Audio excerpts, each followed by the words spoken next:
Okay, let's see. The moral effect. The power of verbal argument is extremely limited and often accomplishes the opposite of what is intended. As Grecian remarks, quote, "The truth is generally seen, rarely heard." The moral effect is a perfect way to demonstrate your ideas through action. Quite simply, you teach others a lesson by giving them a taste of their own medicine. In the moral effect, you mirror what other people have done to you and do so in a way that makes them realize you are doing it to them exactly what they did to you. You make them feel that their behavior has been unpleasant, as opposed to hearing you complain and whine about it, which only gets their defenses up. And as they feel the results of their actions mirrored back at them, they realize, in the profound sense, how they hurt or punished others with their unsocial behavior. Daily law. Objectify the qualities you want them to feel ashamed of and create a mirror in which they can gaze at their follies and learn a lesson about themselves. I like that one. How about this one? This was yesterday. Avoid argument. The quote starts, "Never argue. In society, nothing must be disguised. Give only results. Discussed. Give only results." The arguer does not understand that words are never neutral, and that by arguing with a superior, he impugns the intelligence of one more powerful than he. He also has no awareness of the person he is dealing with. Since each man believes that he is right, the words will rarely convince him otherwise, and the arguer's reasoning falls on deaf ears. When cornered, he only argues more, digging his own grave. Once he has made the other person feel insecure and inferior in his beliefs, the eloquence of Socrates could not save the situation. It is not simply a question of avoiding an argument with those who stand above you. We all believe we are It is not simply a question of avoiding an argument with those who stand above you.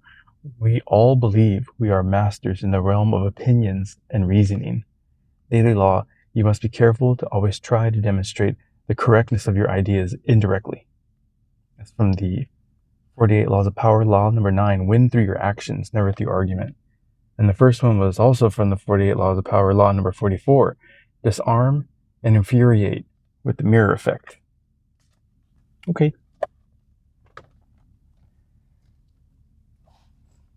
I would say maybe I tend to do both if the situation necessitates. I've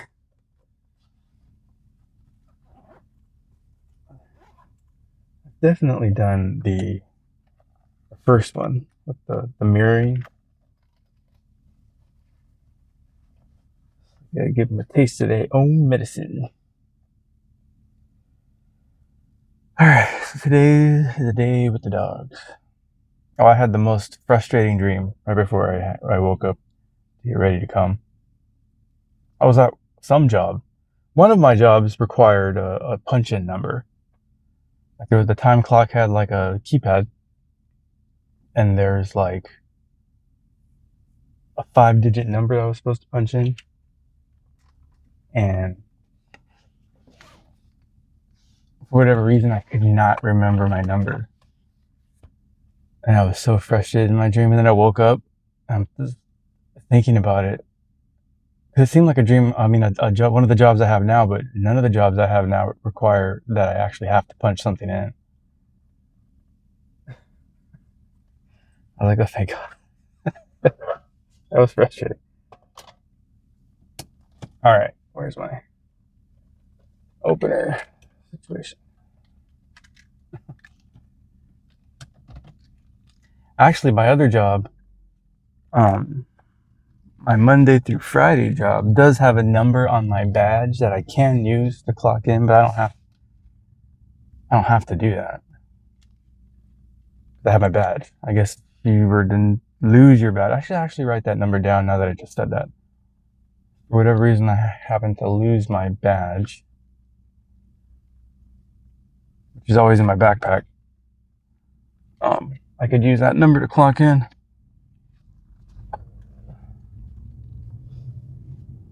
So I should probably write that down somewhere.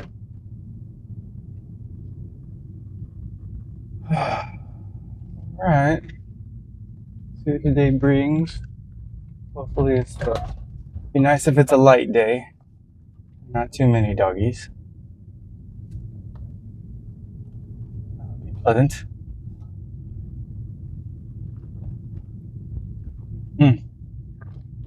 This is a whole bunch of tea.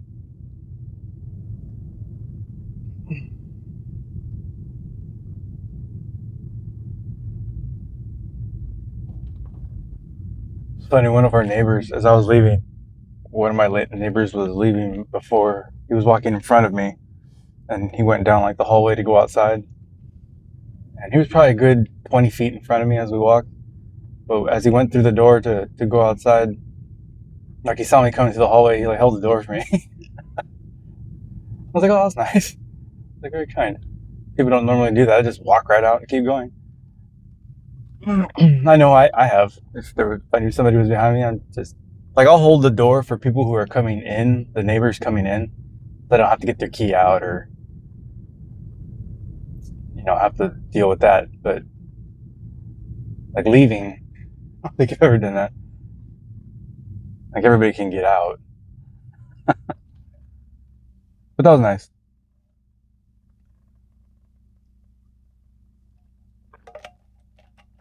And this dude's car, he's got like an older Mustang. But this thing sounds like he must drag race his car. He's really into the muscle car thing. It sounds like a hot rod. Fires that sucker up.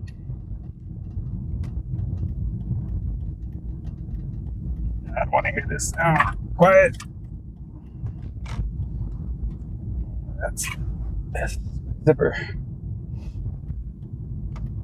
Oh yay! Get a turn right away. Have the arrow. Oh, that's interesting. This light's on to get on the freeway.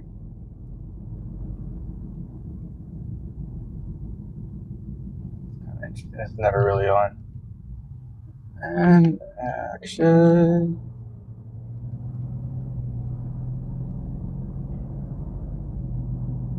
What a weird time to have that on.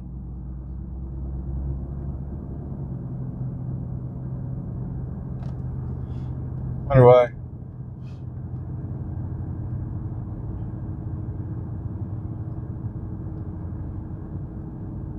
Yeah, people don't like to be copied. Going back to that mirror effect thing. That's why it annoys people. Like little kids too. Like when they start copying the way each other speaks. One will be like, stop doing that. The other one will be like, stop doing that. It's annoying.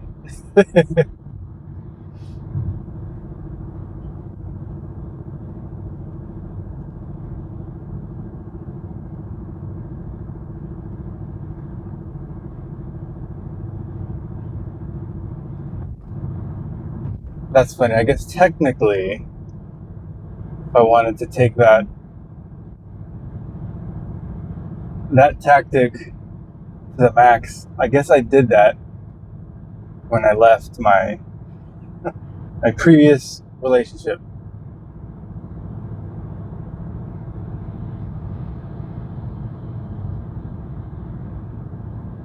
Which I'm in the middle of talking about right now.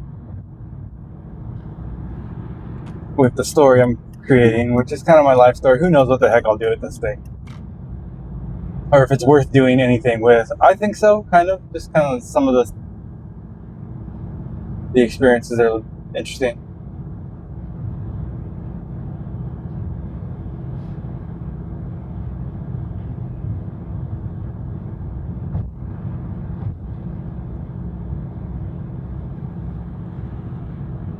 But I guess if you wanted to be like literal about what was happening in my last relationship, I was being cheated on. And I guess technically I did the same, but in my mind and in my heart, I was like, this is already fucking done. That's me. What I'm doing is not. I'm moving on. And it just kind of took a little bit of time to finalize everything in the legal sense, I guess, but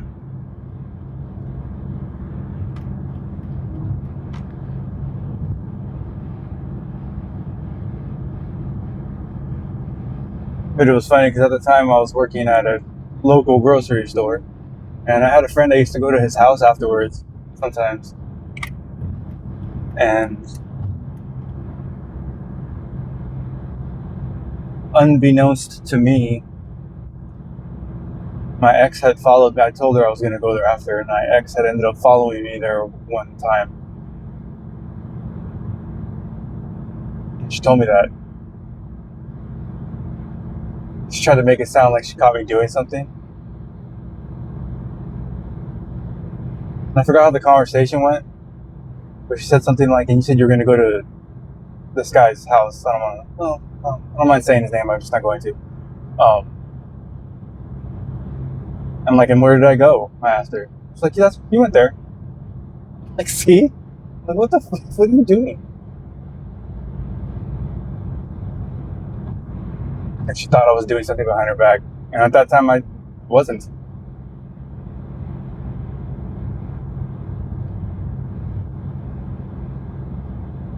But she knows how her mind works and what going to visit a friend meant to her. She thought I was doing the same thing. That was her conscience telling on her.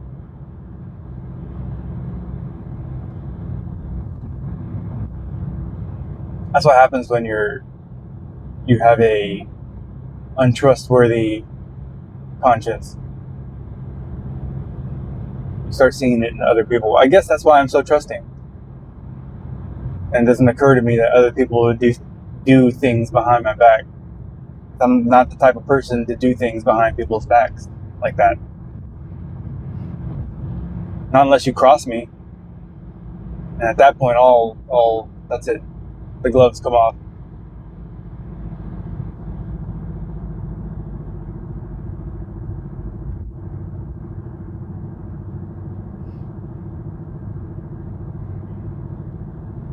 Thank God all that's over. But anyways, I'm having to like kind of mentally relive some of this stuff. Being interviewed by Claude. Because it really digs into the information that you feed it in regards to like if it's interviewing you. Like you tell it something and it really wants to know. So it'll ask some pretty deep questions and it'll grab on to like, it calls it a thread. It's like, let's go with this thread. Like it'll say something like, I noticed you said this or whatever. And what were you thinking when that happened? And what was the outcome or the result of what you did? It's a very, very thoughtful interviewer. It's interesting to interact with in that regard. But it's making me think about all kinds of stuff I hadn't thought about in almost a couple decades now.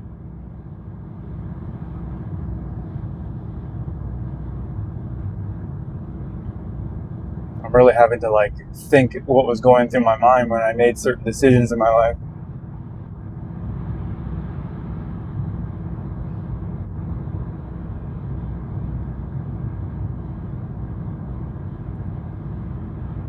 But a lot of what I told it in terms of why I did what I did, it makes sense to Claude. So this is almost like confirmation that the decisions I've made were not all that out of line with what a rational person would have done.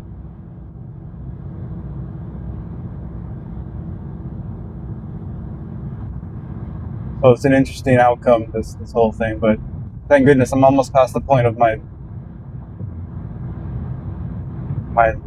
previous situation ending. And this is where, for me, it gets to the good stuff. Because I'm right at the point where I meet my beautiful woman.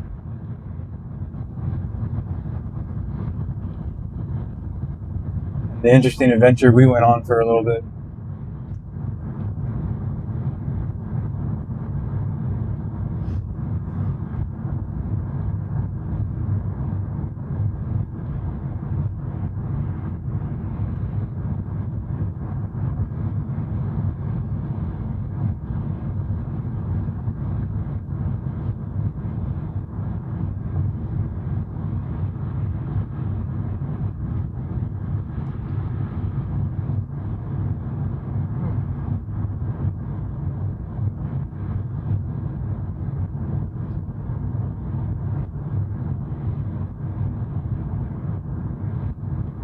It's funny, I was just thinking too, because a big part of this story is, a big part of why I even wanted to tell this story is the experience of having built Cesar Millan's place, like, way before I even ended up going there, and the wild decisions I had to make to even make it there to be able to train with him.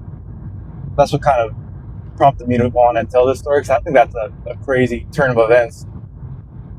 I had to make some drastic moves in order for that to come full circle. But the reason I brought that up right now is because I'm moving through Calabasas, I guess. I don't know, I think it's considered Calabasas right there. And there's like about 4 car dealerships right there. There's an Audi dealership, I think a Mercedes, a BMW, and a Land Rover dealership, all next to each other. And I worked on that too. Like 4 pieces of property right there that are kind of stepped down from each other. And I remember being on that job also. And the reason I bring that up is because it'd be funny if I bought one of my cars from one of those dealerships. That'd be another interesting full circle situation to come to fruition. Wow, a lot of police activity this morning from Highway Patrol.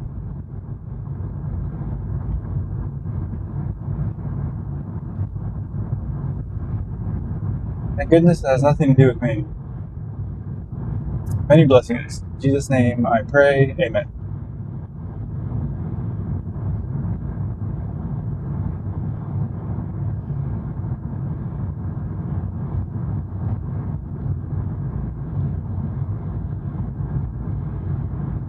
Oh.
Alright, almost there.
That was funny too. I happened to look up last night because it just kind of popped into my head out of nowhere.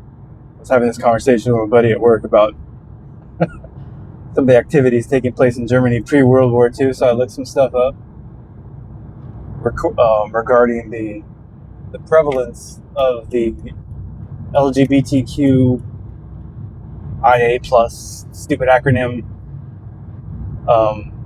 segment of society that was very popular with the younger generation of Jewish Germans. I took a bunch of screenshots and sent it to him. They even said that at that time, this was like around 1933, that Germany was known as the queer capital of the world.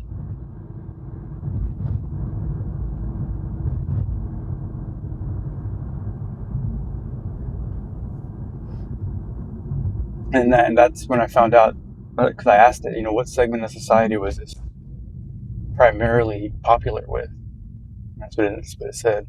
The older conservative segment of the population of the Jewish community in Germany was kind of supportive of it, but not really into it. It was the younger generation that was like way into it. I was like, oh, that kind of sounds familiar, what we're having to deal with today. Yeah, if you look up the Weimar Republic, that's where all that was taking place.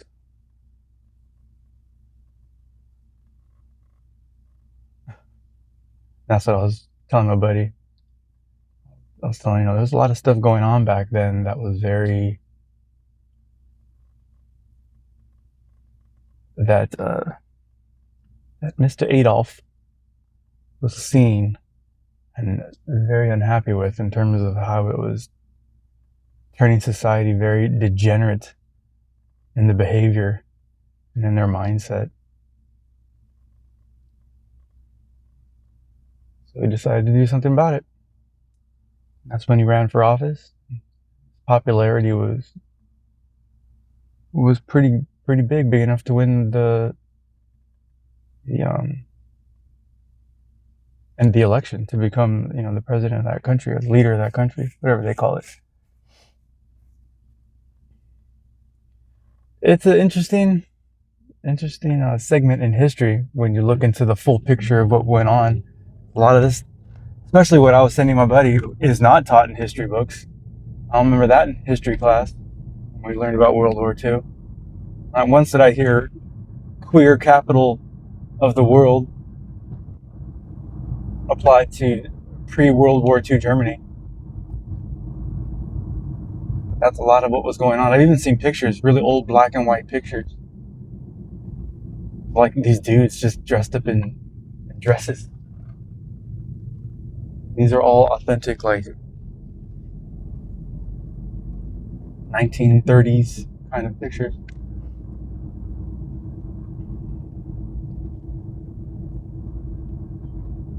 And then if you look up a bunch of it came to my mind too that all the book burnings and stuff. I'd heard Nick Fuentes talk about this. That, when you see pictures and the old footage of them burning books, the way it's framed is like, oh, they're burning all this knowledge and education, and they're just trying to destroy history. But when you look it up, that's the stuff that they were burning, whereas those alternative sexuality books that were championed by somebody named, what was his name? Magnus Herschel? His name was? I have to look it up. I took a screenshot of that guy too. I remember the name when I looked it up. I don't know why it's coming out. Magnus. I know his first name is Magnus.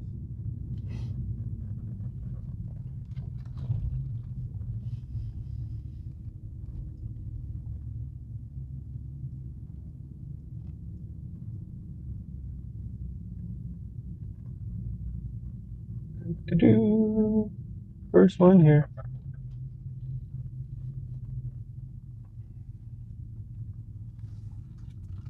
Alright.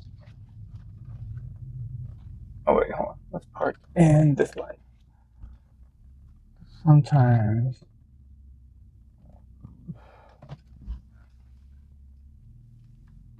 Sometimes shade hits from here, but not really. It used to.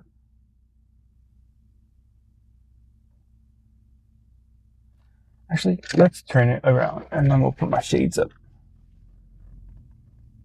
So at least I know for sure that my driver's seat's not sitting in the sun.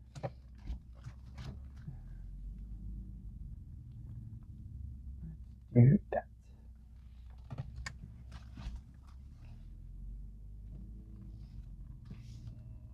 Ready. And